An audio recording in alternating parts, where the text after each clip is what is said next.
Now people, I have something very important to say to you. Please gather round and lend me an attentive ear. You may have noticed in the Muslim world, people have been going crazy. People have died, houses have been burnt, and everybody is in a state of chaos. Why is this the case? Because one of the best men to have walked this planet has been insulted and degraded. We had this vile expression of speech, this degradation, this manifestation of immorality.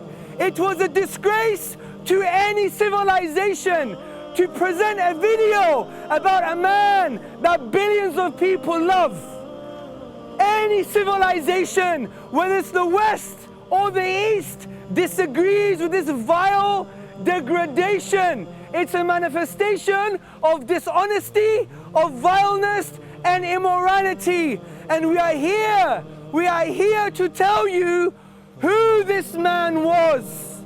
Because people degrade this man because they don't know who he is. And this man is Muhammad sallallahu alayhi wasallam, upon whom be peace. So who was Muhammad? Muhammad was a man that came 1400 years ago into an environment in 7th century Arabia where men were burying their daughters alive, and he stopped this evil practice. When women were being abused, prostitution was rife, it was everywhere. There was injustice, there was economic injustice, and this was the reality of 7th century Arabia. And Muhammad, upon whom be peace, came and brought peace and tolerance and justice not only to the 7th century but to the whole world. But you may be saying to me, so what? Many people may have done this. But the argument is that this man Muhammad, upon whom be peace, he had a claim. Not only did he do all these amazing things, but he said, I am the messenger of God. I am the messenger of Allah. So as rational human beings, and we're all thinking human beings, we're all intelligent in our own unique way, we all adopt a sense of common sense. We will never cross the road blindfolded. We'll cross the road using our senses. So let's use our minds and approach the claim of Muhammad, upon whom be peace, in this way. So he said, I am the messenger of God. Let's test this out. We know there are 4 options. He was either lying, he was deluded or crazy, he was both lying or deluded, or he was speaking the truth. These are the logical options, and let's work together as thinking human beings to see who Muhammad was. Was he a liar, or was he speaking the truth? The first option, he was a liar. I'm going to argue, to claim Muhammad, upon whom be peace, a liar, is equivalent of claiming that no one on earth has ever spoken the truth. No one. Because the psychological profile of Muhammad sallallahu alayhi wasallam does not fit the profile of a liar. Why? Because he was tortured, he was boycotted, he was so hungry, he tied 2 rocks, 2 stones to his stomach. He saw his beloved companions being murdered and tortured. He was boycotted from his beloved city. He was harmed so much that people used to step on his neck and almost break his neck. He was stoned by the people he loved, children, and he loved children so much. He was a mercy to children, but he was stoned by children for hours because he went to a town in Arabia just to call them to what? The belief in the one true God, in the belief in La ilaha illallah. There is no deity worthy of worship except the deity, Al-Ilah, Allah, which means the deity. This was his message, but he was starving. There was no smoke coming from the house of his wife for 6 months.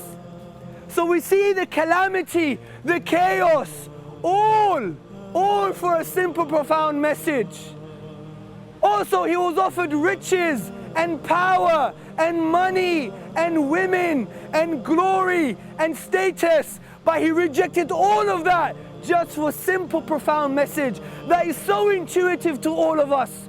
La ilaha illallah, which means there is no object worthy of worship but the deity himself. That was the reality. But also even more profound, we know the Prophet Muhammad, upon whom be peace, he was a statesman, and there were battles, and these battles were to defend the Muslims and the non-Muslims, because under the Medinan state we had to protect everybody within that state, even the non-Muslims. This is why the Prophet Muhammad, upon whom be peace, said, whoever harms a non-Muslim under our protection harms the Prophet himself. So when he was fighting in the battle of Hunain, the thousands of arrows were coming and his companions had to inevitably almost retreat.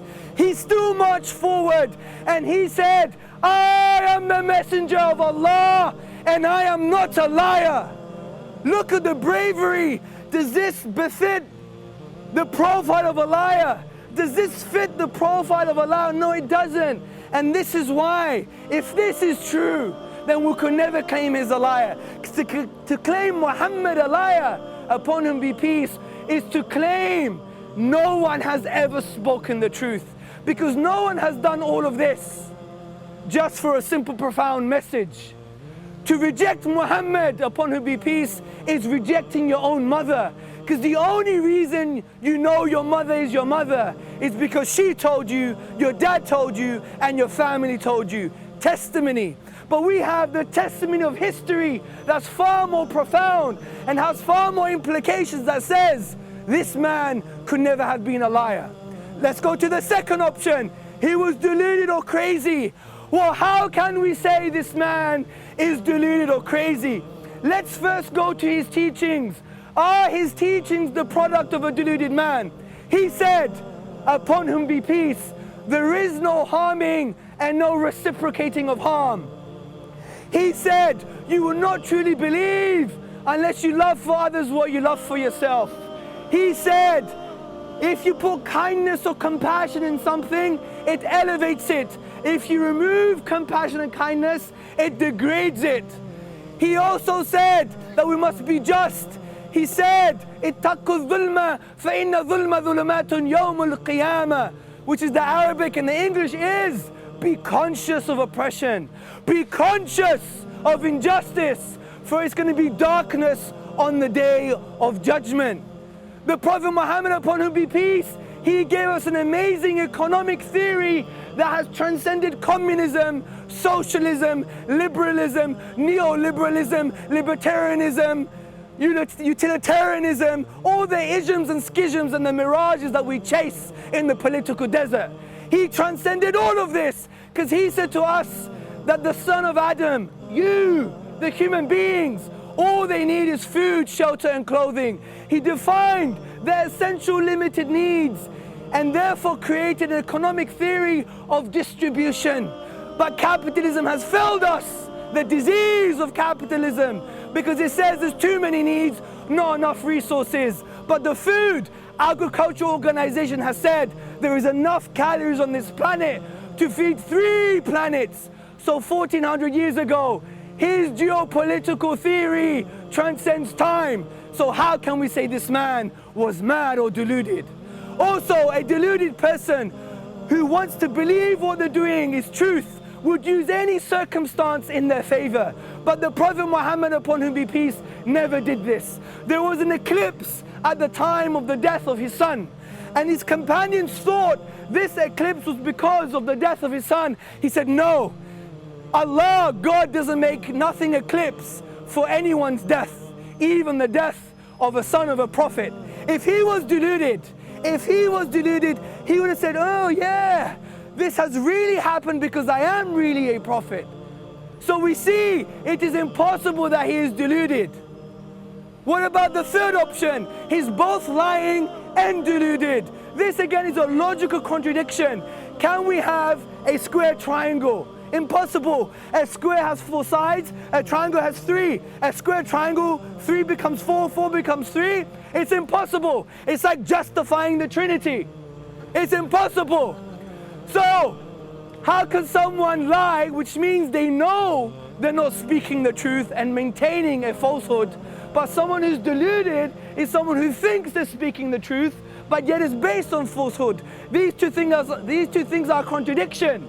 So, my friends, my dear fellow human beings, my brothers and sisters in humanity, rationally we know he must have been speaking the truth, because we've discussed that he could never be a liar.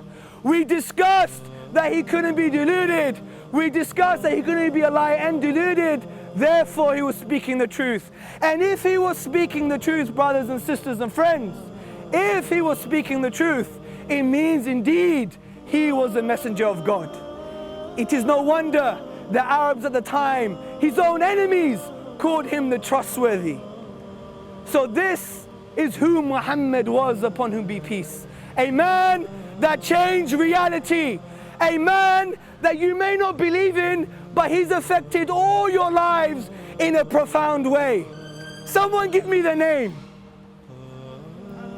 Trevor, Kevin, do you know Muhammad changed your life in a way that you don't even know?